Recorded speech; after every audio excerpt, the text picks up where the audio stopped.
ఈరోజైతే కాకరకాయ ఫ్రై అనేది చేస్తున్నాను. కాకరకాయ ఫ్రై మనం చేసుకొని వారం నుంచి 2 వారాల వరకు స్టోరేజ్ చేసుకొని తినొచ్చు అన్నమాట మంచిగా.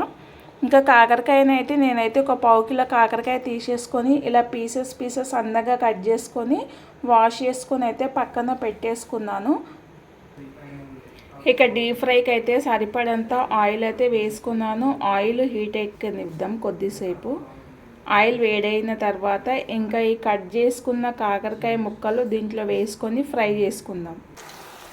కాకరకాయ అయితే ఇలా ఆయిల్లో వేసుకున్నాను. వేసుకున్న తర్వాత ఈ పైన బురుగు అనేది కనిపిస్తుంది కదా, బురుగు మొత్తం పోయేలోపు మనము బ్రౌన్ కలర్ వచ్చేలోపు డీప్ ఫ్రై అనేది చేసుకుందాము. హై నుంచి మీడియం ఫ్లేమ్ పెట్టుకొని ఇంకా బాగా డీప్ ఫ్రై చేసుకోవాలి.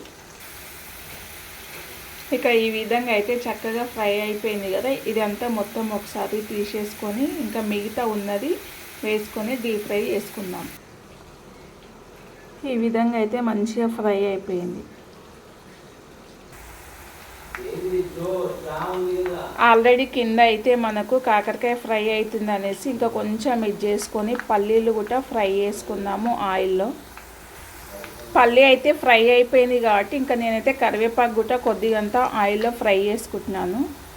అంటే ఇది డబుల్ బాయిల్ ఆయిల్ చేసుకుంటే మనకు కొద్దిగా సేవ్ అవుతుందని ఈ విధంగా చేసుకుంటున్నాను నేనైతే. ఈ టిప్పు పాటించండి మీరు కూడా మంచిగా. కిందనేమో కాకరకాయ ఫ్రై అవుతుంది, ఇలా జాలీలో అయితే కరివేపాకు పల్లి అయితే మంచిగా ఈజీగా ఫ్రై చేసుకున్నాను. ఇప్పుడైతే కాకరకాయ అలాగే పల్లీలు ఇంకా కరివేపాకు ఫ్రై అయితే చేసుకున్నాను. మొత్తం ఫ్రై అయిపోయింది చూడండి. 1/2 కిలో అయితే ఇంతగానం వచ్చింది కొద్దిగంతా. ఇంకా దీంట్లో సరిపడంత ఉప్పు అనేది వేసుకున్నాను. ఇలా చేసి పెడితే ఎవరైనా కాకరకాయ తినని వాళ్ళు ఎంతో ఇష్టంగా తింటారు. కొద్దిగంత గరం మసాలా అలాగే కారం పొడి, టేస్ట్ని బట్టి కారం పొడి అన్నమాట. ఇలా మొత్తం వేసుకొని కలుపుకోవాలి. ఎంతో ఇష్టంగా మనము ఇలా చేసుకున్నామనుకో ఉట్టినే మనం మిక్చర్ బుక్కినట్టే బుక్కుతారన్నమాట. ఇంకా ఎప్పుడైనా మీ ఇంట్లో కాకరకాయ కర్రీ వేస్తే తినకుంటే ఈ విధంగా కొంచెం ఓపికతో చేసి పెట్టండి. చాలా అంటే చాలా ఇష్టంగా తింటారు. ఇంకా నేనైతే మా ఇంట్లో అసలు ఎవ్వరు తినరు, నేను ఒక్కదాన్నే తింటాను. అయితే ఈరోజు నాకు కొద్దిగా టైం కుదిరింది అనేసి ఈ విధంగా చేశాను అన్నమాట. ఇంకా మీరు కూడా టైం కుదిరినప్పుడు ఇలా చేసి స్టోరేజ్ బాక్స్లో స్టోర్ చేసుకొని పెట్టేసుకోండి. 1 వీక్ నుంచి 2 వీక్స్ వరకు హ్యాపీగా తినొచ్చు. టేస్ట్ అనేది అస్సలు పోదు.